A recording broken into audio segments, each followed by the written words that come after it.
Olá, leitores da Bíblia, bem-vindos ao dia 209. Eu sou a Tati Camargo, do Mulheres com Fé, e juntos estamos lendo a Bíblia por completo, com apenas 15 minutos por dia e mais alguns minutos adicionais para o mini estudo.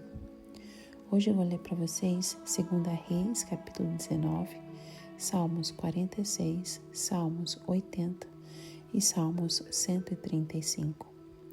Mas antes vamos fazer a nossa oração para iniciarmos.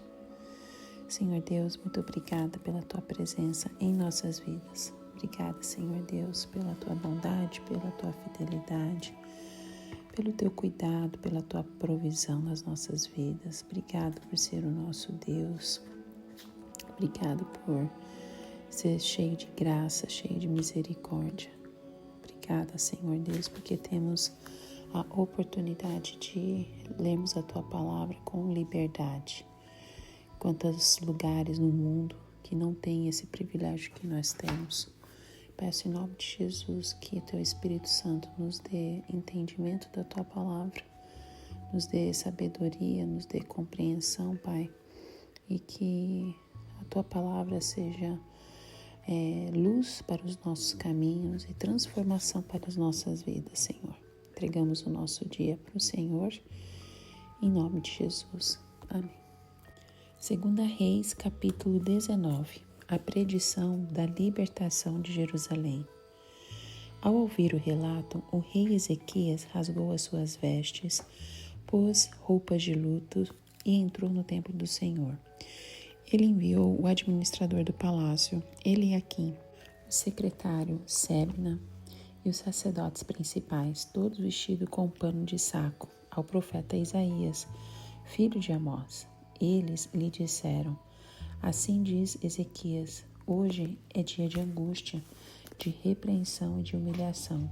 Estamos como uma mulher que está para dar à luz a filhos, mas não tem forças para fazê-los nascer. Talvez o Senhor, o teu Deus, ouça todas as palavras do comandante do campo, a quem o Senhor dele, o rei da Síria, enviou para zombar do Deus vivo, e que o Senhor, o teu Deus, o repreenda pelas palavras que ouviu. Portanto, suplica a Deus pelo remanescente que ainda sobrevive. Quando os oficiais do rei Ezequias chegaram a Isaías, este lhes disse: digam ao seu senhor que assim diz o Senhor: não tenha medo das palavras que você ouviu, da blasfêmia que os servos do rei da Síria lançaram contra mim. Ouça, eu o farei tomar a decisão de retomar ao seu próprio país, quando ele ouvir certa notícia, e lá o farei morrer à espada. Quando o comandante de campo soube que o rei da Síria havia partido de Laques, retirou-se e encontrou o rei lutando contra Líbina. Ora, Senaqueribe fora informado de que Tiraca, rei etíope do Egito, estava vindo lutar contra ele, de modo que mandou novamente mensageiros a Ezequias com este recado: digam a Ezequias, rei de Judá, não deixe que o Deus no qual você confia o engane, quando diz: Jerusalém não cairá nas mãos do rei da Síria. Com certeza você ouviu o que os reis da Síria têm feito a todas as nações, como as destruíram por completo. E você haveria de livrar-se? Acaso os deuses das nações que foram destruídas por meus antepassados os livraram? Os deuses de Gozã, Arã, Rezefe e do povo de Éden que estava em Telassar? Onde estão o rei de Ramate, o rei de Arpade, o rei da cidade de Servavaim, de Rena e de Iva? A oração de Ezequias. Ezequias recebeu a carta das mãos dos mensageiros e a leu.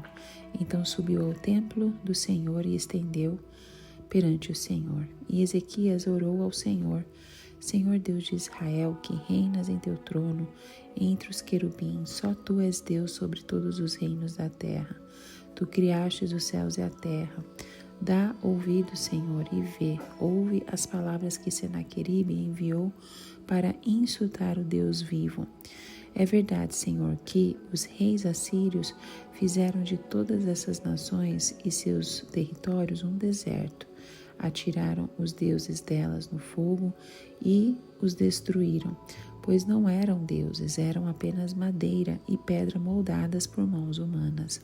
Agora, Senhor nosso Deus, salva-nos das mãos dele, para que todos os reinos da terra saibam que só tu, Senhor, é Deus. A profecia de Isaías sobre a queda de Senaqueribe.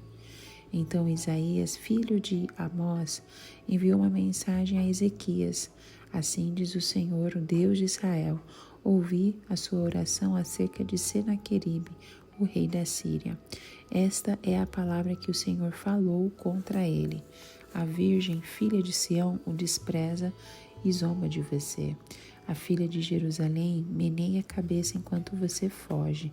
De quem você zombou e contra quem blasfemou?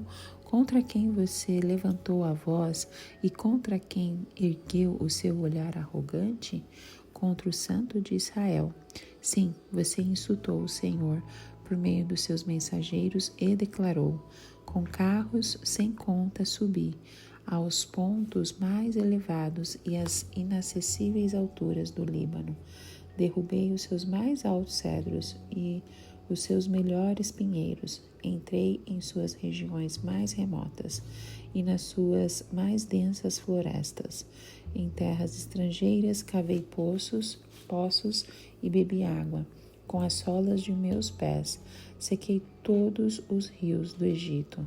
Você não percebe que há muito tempo eu já havia determinado tudo isso? Desde a antiguidade, planejei o que agora faço acontecer, que você deixaria cidades fortificadas em ruínas. Seus habitantes, sem forças, desanimam-se envergonhados. São como pastagens, como brotos tenros e verdes, como ervas no telhado, queimadas antes de crescer. Eu, porém, sei onde você está. Sei quando você sai, quando você retorna e quando você se enfurece contra mim. Sim, contra mim você se enfureceu e o seu atrevimento chegou aos meus ouvidos. Por isso, porei o meu anzol em seu nariz e meu freio em sua boca, e o farei voltar pelo caminho por onde veio. A você, Ezequias, darei este sinal. Neste ano vocês comerão do que crescer por si, e no próximo que daquilo brotar. Mas no terceiro ano, semeiem e colham, plantem vinhas e comam o seu fruto. Mais uma vez, um remanescente da tribo de Judá sobreviverá. Lançará raízes na terra e se encherão de frutos os seus ramos. De Jerusalém sairão sobreviventes, e um remanescente do monte Sião. O zelo do Senhor dos Exércitos o executará. Portanto, assim diz o Senhor acerca do rei da Síria: ele não invadirá esta cidade, nem disparará contra ela uma só flecha. Não a enfrentará com escudo, nem construirá rampas do cerco contra ela. Pelo caminho por onde veio voltará. Não invadirá esta cidade, declara o Senhor. Eu a defenderei e a salvarei por amor de mim mesmo e do meu servo Davi. Naquela noite, o anjo do Senhor saiu e matou 185.000 homens no acampamento assírio. Quando o povo se levantou na manhã seguinte, o lugar estava repleto de cadáveres. Então Senaqueribe, rei da Síria, desmontou o acampamento e foi embora. Voltou para Nínive e lá ficou. Certo dia, enquanto ele estava adorando no templo do seu deus Nisroque, seus filhos Adrameleque e Sarezer mataram-no à espada e fugiram para a terra de Ararat. Seu filho Esá-Adom foi o seu sucessor. Salmos 46, para o mestre de música dos coraitas para vozes agudas, um cântico. Deus é o nosso refúgio, a nossa fortaleza, auxílio sempre presente na adversidade. Por isso não temeremos, ainda que a terra trema e os montes afundem no coração do mar, ainda que estrondem as suas águas turbulentas e os montes sejam sacudidos pela sua fúria. Há um rio cujos canais alegram a cidade de Deus, o santo lugar onde habita o Altíssimo. Deus nela está, não será abalada. Deus vem em seu auxílio desde o romper da manhã. Nações se agitam, reinos se abalam, ele ergue a voz e a terra se derrete. O Senhor dos exércitos está conosco. O Deus de Jacó é a nossa torre segura. Venham, vejam as obras do Senhor, seus feitos estarrecedores na terra. Ele dá fim às guerras até os confins da terra. Quebra o arco e despedaça a lança. Destrói os escudos com fogo. Parem de lutar. Saibam que eu sou Deus. Serei exaltado entre as nações. Serei exaltado na terra. O Senhor dos exércitos está conosco. O Deus de Jacó é a nossa torre segura. Amém. Salmos capítulo 80. Para o mestre de música, de acordo com a melodia, os lírios da aliança. Salmo da família de Asaf. Escuta-nos, pastor de Israel, tu que conduzes José como um rebanho, tu que tens o teu trono sobre os querubins, manifesta o teu esplendor. Diante de Efraim, Benjamim, Manassés, desperta o teu poder e vem salvar-nos. Restaura-nos, ó Deus, faze resplandecer sobre nós o teu rosto, para que sejamos salvos. Ó Senhor, Deus dos exércitos, até quando arderá a tua ira contra as orações do teu povo? Tu o alimentaste com pão de lágrimas e o fizeste beber copos de lágrimas. Fizeste de nós um motivo de disputas entre nações vizinhas e os nossos inimigos caçoam de nós. Restaura-nos, ó Deus dos exércitos. Faze resplandecer sobre nós o teu rosto para que sejamos salvos. Do Egito trouxeste uma videira, expulsaste as nações e a plantaste. Limpaste o terreno, ela lançou raízes e encheu a terra. Os montes foram cobertos pela sua sombra, e os mais altos cedros pelos seus ramos. Seus ramos se estenderam até o mar, e os seus brotos até o rio. Porque derrubastes as tuas cercas, permitindo que todos os que passam apanhem as suas uvas? Javalis da floresta a devastam, e as criaturas do campo dela se alimentam. Volta-te para nós, ó Deus dos exércitos, dos altos céus, olha e vê. Toma conta desta videira, da raiz que a tua mão direita plantou, do filho que para ti fizeste crescer. Tua videira foi derrubada, como lixo foi consumida pelo fogo. Pela tua repreensão perece o teu povo. Repouse a tua mão sobre aquele que puseste a tua mão direita, o filho do homem que para ti fizeste crescer. Então não nos desviaremos de ti. Vivifica-nos e invocaremos o teu nome. Restaura-nos, ó Senhor, Deus dos exércitos. Faze resplandecer sobre nós o teu rosto, para que sejamos salvos. Salmos 135. Aleluia. Louvem o nome do Senhor, louvem os servos do Senhor, vocês que servem na casa do Senhor, nos pátios da casa do nosso Deus. Louvem o Senhor, pois o Senhor é bom. Cantem louvores ao seu nome, pois é nome amável, porque o Senhor escolheu a Jacó, a Israel, como seu tesouro pessoal. Na verdade, sei que o Senhor é grande, que o nosso soberano é maior do que todos os deuses. O Senhor faz tudo o que lhe agrada nos céus e na terra, nos mares e em todas suas profundezas. Ele traz as nuvens desde os confins da terra, envia os relâmpagos que acompanham a chuva e faz que o vento saia dos seus depósitos. Foi ele que matou os primogênitos do Egito, tanto dos homens como dos animais. Ele realizou em pleno Egito sinais e maravilhas contra o faraó e todos os seus conselheiros. Foi ele que feriu muitas nações e matou reis poderosos. Seom, rei dos amorreus, Og, rei de Bazã, e todos os reinos de Canaã, e deu a terra deles como herança a Israel, o seu povo. O teu nome, Senhor, permanece para sempre. A tua fama, Senhor, por todas as gerações. O Senhor defenderá o seu povo e terá compaixão dos teus servos. Os ídolos das nações não passam de prata e ouro, feitos por mãos humanas. Têm boca, mas não podem falar. olhos, mas não podem ver, têm ouvidos, mas não podem escutar, nem há respiração em sua boca. Tornem-se como eles aquele que os fazem e todos os que nele confiam. Bendigam o Senhor, ó israelitas, bendigam o Senhor, ó sacerdotes, bendigam o Senhor, ó levitas, bendigam o Senhor, os que temem o Senhor. Bendito seja o Senhor, desde Sião, aquele que habita em Jerusalém. Aleluia.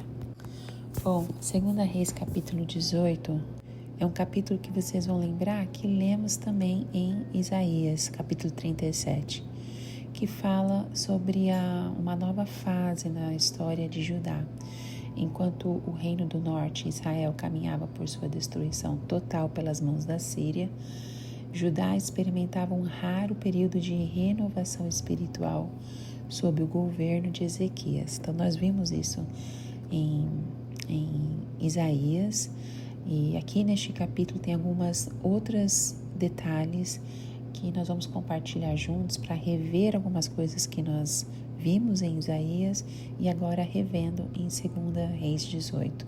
Lembrando que isso é porque nós estamos no método cronológico. Então, nós vamos lendo a Bíblia exatamente na ordem da forma como os eventos foram acontecendo. Então, a gente lê Isaías, aí volta para 2 Reis, entramos hoje em alguns salmos que foram escritos baseado nessa época que nós estamos lendo. Então, é uma bênção realmente a gente saber como que foi escrita a Bíblia, né? E, enfim, voltando aqui, Judá experimentava esse período de renovação espiritual. E como nós vimos, Ezequias foi um dos poucos reis de Judá elogiados pelas Escrituras por seu compromisso com o Senhor. Nós lemos tantas histórias de reis que o Senhor levantou e esses reis não agradavam o coração do Pai, mas Ezequias, ele reinou por 29 anos, né? E ele fez o que o Senhor aprova, tal como tinha feito Davi, seu predecessor. Eu falei no começo 2 Reis 18, mas não é. Nós lemos 2 Reis 19, que é referente a Isaías 37. O que eu falei no começo está relacionado à história de Ezequias, né, do rei Ezequias, como que aconteceu esta ameaça que ele estava enfrentando com o rei assírio, o rei Senaqueribe, né? Bom, mas nesse capítulo em especial, em 2 Reis 19, espiritualmente, Judá estava sob a liderança piedosa, algo que era raro. Ezequias buscava a Deus e promovia reforma espiritual, mas a pressão assíria colocava tudo em risco.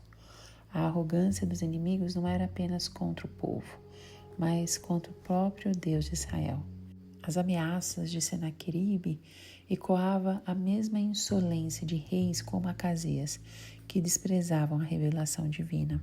Então Ezequias ora diante desta ameaça. Nós vimos isso lá em Isaías 37. Então Ezequias pega a última carta que ele recebeu com as ameaças, com as seguintes palavras: não deixe que o Deus no qual você confia o engane. Nenhum Deus foi capaz de livrar suas nações.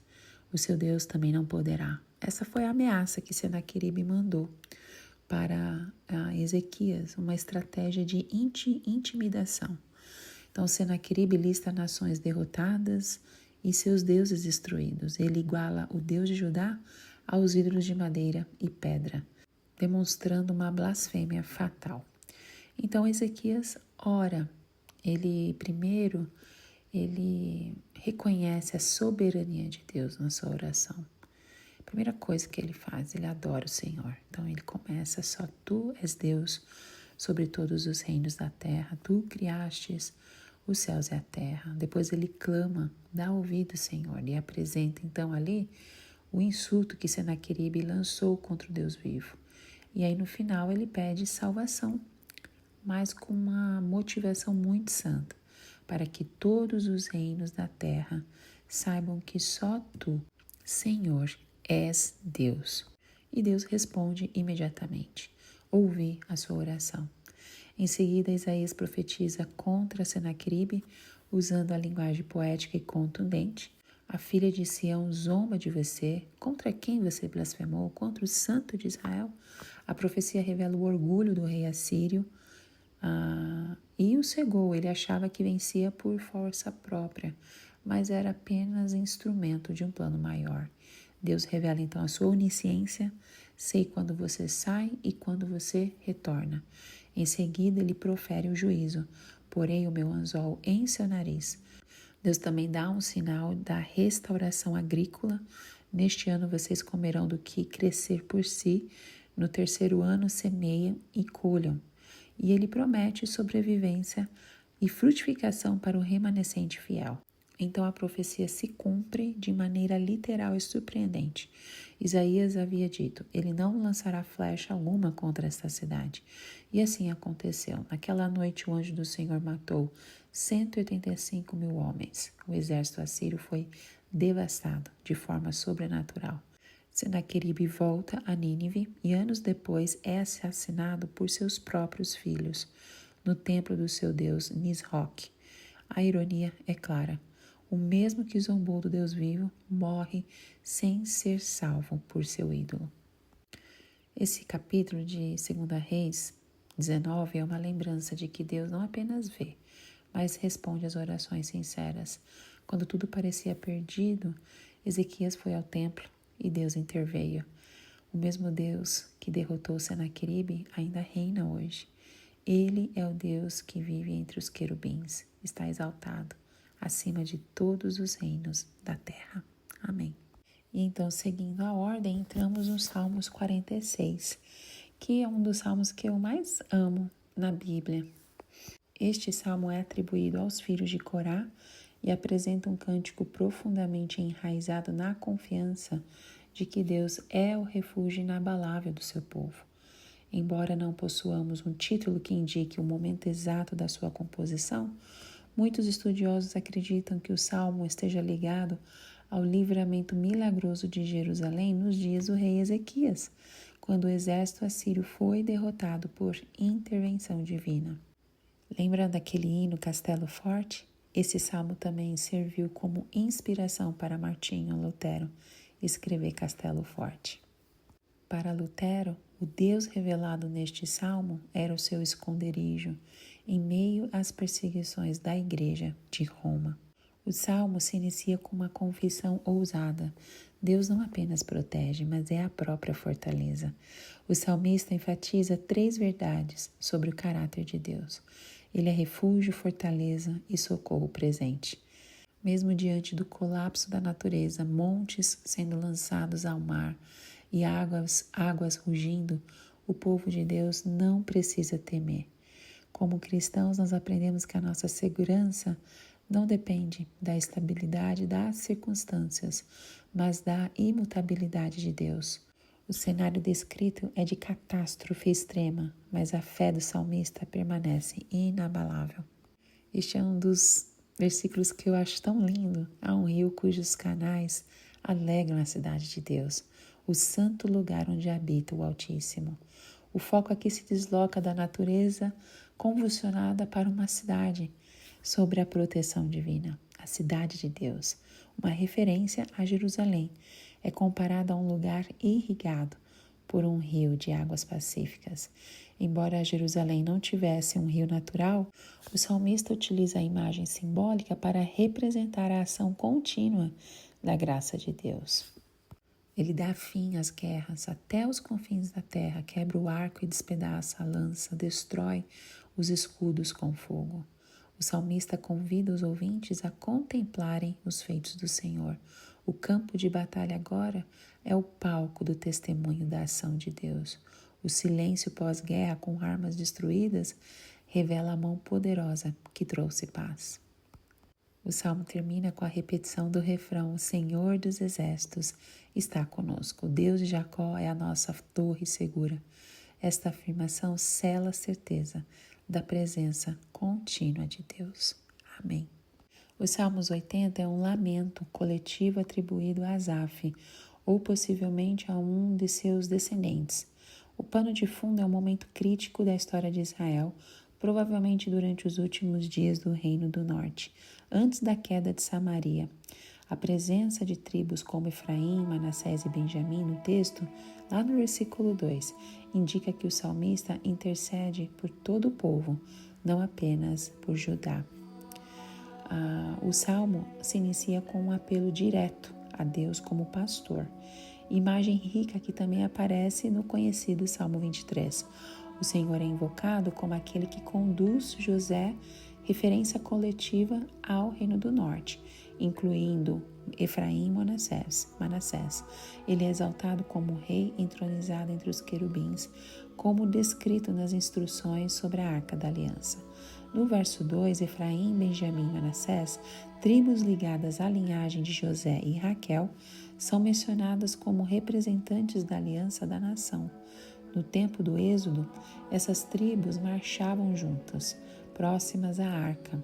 O clamor é para que Deus desperte o seu poder e salve o seu povo da destruição iminente. O verso 3 introduz um refrão litúrgico que se repete 3 vezes no Salmo. Restaura-nos, ó Deus, faze resplandecer sobre nós o teu rosto para que sejamos salvos. Esta linguagem nos lembra a bênção sacerdotal em Números capítulo 6 e sugere que a salvação depende da presença favorável de Deus e não de estratégias humanas.